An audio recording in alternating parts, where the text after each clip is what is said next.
할렐루야. 오늘 드릴 설교의 제목은 가을이 오면입니다. 본문은 갈라디아서 6장 6절로 10절의 말씀입니다. 가르침을 받는 자는 말씀을 가르치는 자와 모든 좋은 것을 함께하라. 스스로 속이지 말라. 하나님은 업심여김을 받지 아니하시나니 사람이 무엇으로 심든지 그대로 거두리라. 자기의 육체를 위하여 심는 자는 육체로부터 썩어질 것을 거두고 성령을 위하여 심는 자는 성령으로부터 영생을 거두리라. 우리가 선을 행하되 낙심하지 말지니 포기하지 아니하면 때가 이름에 거두리라.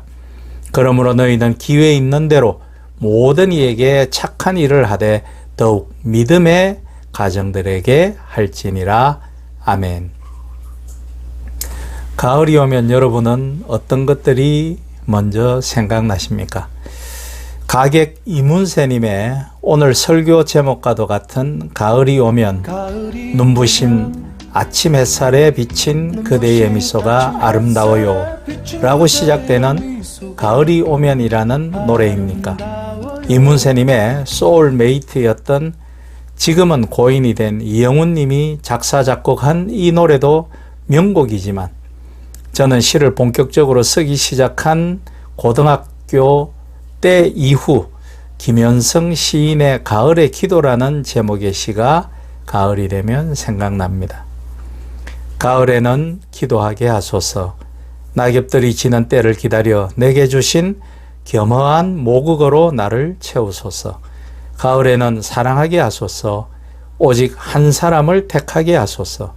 가장 아름다운 열매를 위하여 이 비옥한 시간을 가꾸게 하소서. 가을에는 홀로 있게 하소서. 나의 영혼 굽이치는 바다와 백합의 골짜기를 지나 마른 가지 위에 다다른 까마귀 같이. 1956년 44살에 이 시를 쓴 김현성 시인은 부친이 목사님으로 눈물과 보석과 별의 시인이라 불리우며 기독교 정신을 바탕으로 시작업을 했습니다. 그는 가을에 참된 신앙이 아름답게 결실 맺기를 간절히 염원하면서 이 시를 쓰고 있습니다. 시인은 먼저 하나님께 기도로 소원을 말하죠. 말씀으로 그의 영혼이 채워지기를 기원합니다. 절대자이신 하나님 앞에 홀로 서기를 원하며 그분에 대한 사랑을 고백하는 마음으로 가을에 드리는 기도를 하고 있습니다. 그는 기도하는 사람, 사랑하는 사람, 하나님 앞에 홀로 설 줄 아는 사람이 되기를 소망하면서 시를 썼습니다. 부드럽게 불어오는 기분 좋은 미풍이 낙엽을 날리우는 이 가을, 여러분도 시인이 되어 가을의 기도를 써보시는 것도 좋겠습니다. 하나님 앞에 드리는 기도는 우리 자신을 위해서뿐만 아니라 하나님을 기쁘게 하기 위해서도 필요한 것이죠. 가을의 기도는 가을의 이미지는 이중적이라고 할 수 있겠습니다. 가을은 아주 아름답고 눈이 부실 정도로 찬란한 계절입니다. 그래서 가을이면 우리는 울긋불긋한 단풍으로 채색된 산을 가보고 싶어 하기도 하죠. 가을은 결실의 계절이기도 합니다. 그러나 가을에 또 다른 이미지가 있습니다.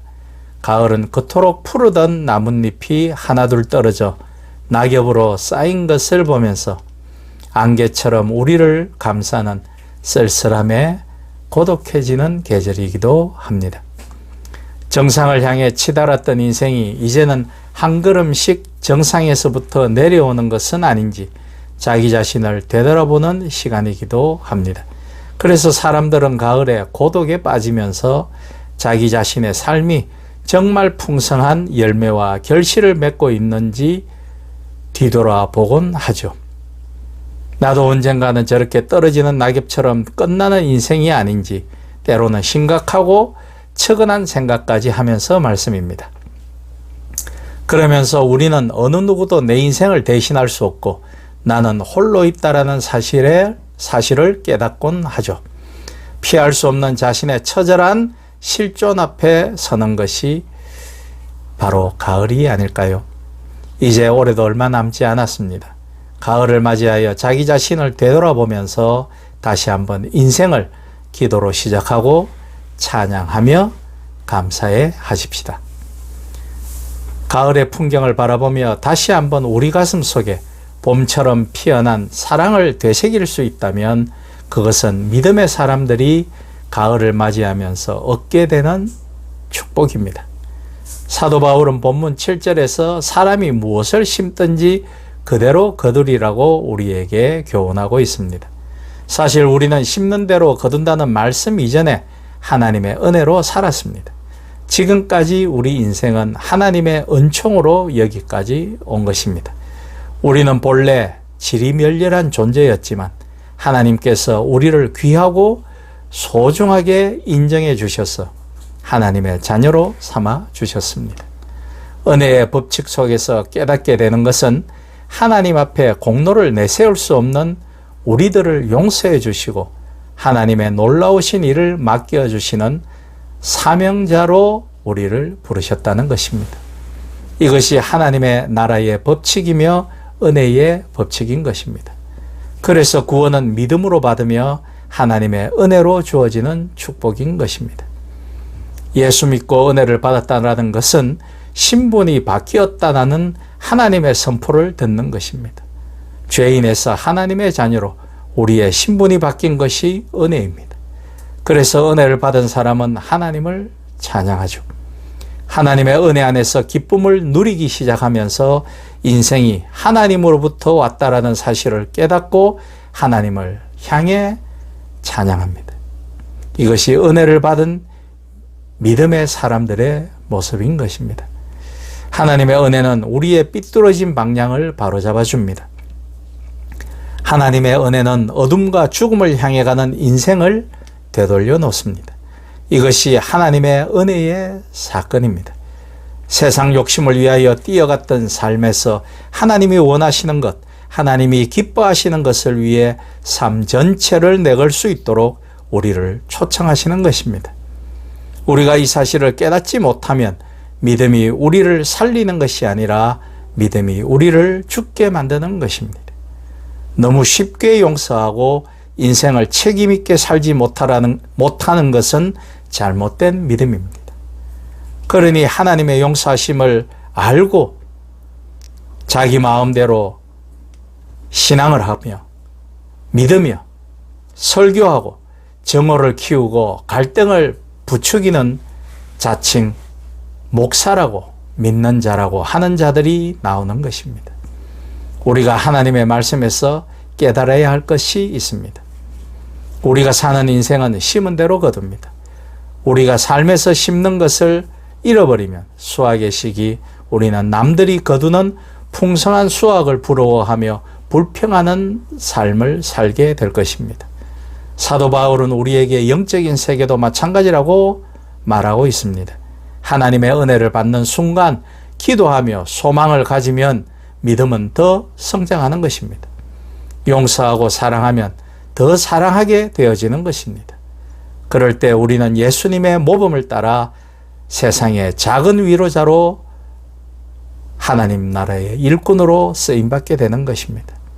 그래서 무엇보다 사랑의 법칙 속에서 기회 있는 대로 모든 이에게 착한 일을 행하라고 바울은 10절에서 말씀하고 있습니다. 또한 무엇보다 지혜와 말씀의 가르침을 받는 분과 좋은 것을 함께하며 나누라고 말씀하십니다. 우리 인생은 누구나 빚진 인생입니다. 지금까지 스스로의 힘으로 여기까지 왔다고 말할 수 있는 사람은 아무도 없습니다. 만약 그렇게 말하는 사람이 있다면 그는 편협한 사고를 가지고 있는 교만한 사람일 뿐입니다. 인생을 잘못 살아온 사람이죠. 우리는 누군가에게 사랑의 빚을 지고 있습니다. 우리는 누군가에게 기도의 빚을 지고 있습니다. 우리는 누군가에게 신뢰의 빚을 지고 있습니다. 누군가 우리를 도왔기에, 누군가 우리를 위로하였기에, 누군가 우리를 위해 조용히 기도해 주었기에 우리 삶이 여기까지 온 것입니다. 우리를 도운 분들은 부모님이나 형제나 친구일 수도 있고 선생님이나 목회자일 수도 있습니다. 이 가을 오래간만에 나에게 도움을 주신 분들과 사랑의 삶을 풍성히 나눌 수 있기를 바랍니다. 작으나마 식탁으로의 초대로 코이노니아를 나누는 것도 좋은 일일 듯합니다. 코이노니아의 원뜻은 단순한 교제가 아니라 사랑으로 생명의 떡을 나눈다라는 뜻을 가지고 있습니다. 그러는 순간 하나님께서 이 가을에 주시는 축복이 우리의 삶과 생명이 되는 것입니다.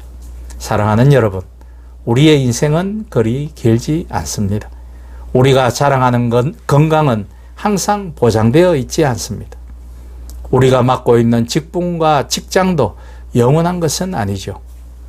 마지막 순간까지 내 것이라고 할 수 있는 것은 아무것도 없습니다. 가을이 지나면 인생의 겨울이 가까이 찾아오는 법입니다. 우리 모두는 이 땅에서 살다가 언젠가 하나님 앞에 서게 될 것입니다. 옥스퍼드 대학교 시계판에는 사라지는 시간은 우리의 책임이다 라는 교훈적인 글귀가 새겨져 있다 합니다. 그들에게 시간을 아끼고 매 순간 최선을 다해 열심히 살아가라는 교훈이겠죠. 시간을 탓하지 마십시오. 하나님께서 하루 24시간을 모든 사람에게 공평하게 주셨습니다. 내가 이 시간을 어떻게 활용할 것인가? 내가 이 시간을 무엇에 쏟아부을 것인가? 내가 이 시간을 어떻게 하나님께서 주신 삶의 장으로 멋있게 가꾸어 나갈 것인가는 모두 우리 자신에게 달려 있습니다. 그래서 바울은 본문 9절에서 선을 행하다가 낙심하지 말지니라고 우리에게 용기를 북돋워 주고 있습니다. 김현성님의 가을의 기도라는 시처럼 오로지 하나님과 나만이 조우하는 고요하고 경건한 기도의 시간을 가지시기를 부탁드립니다. 하루의 가장 소중한 시간을 하나님께 무릎 꿇으면서 하루나 일과를 시작하십시오. 하나님이 나에게 원하시는 것이 무엇인지, 내 인생에 가고 싶은 길이 하나님의 뜻이기를, 나를 향한 하나님의 소망이 나의 소원이기를, 내게 남은 시간이 하나님께서 기뻐하시는 삶으로 변화시켜 주시기를, 그렇게 기도하면서 소중한 이 가을을 맞이하시기를 소망합니다. 오늘 읽은 김현성 시인의 시처럼 가장 아름다운 열매를 위하여 이 비옥한 시간을 가꾸게 하소서라며, 지금 이 가장 아름다운 사랑을 전하는 순간이, 또 지금이 하나님이 주신 축복을 나누는 시간이 되기를 소망합니다. 바라기는 이 아름다운 결실과 열매가 맺는 가을이 산등성이를 넘어 우리 곁으로 찾아오는 이 계절에 하나님 앞에서 말씀을 통해 깨닫고 실천하는 지혜가 충만하시기를 우리 주 예수 그리스도의 이름으로 축복하며 부탁드립니다. 아멘.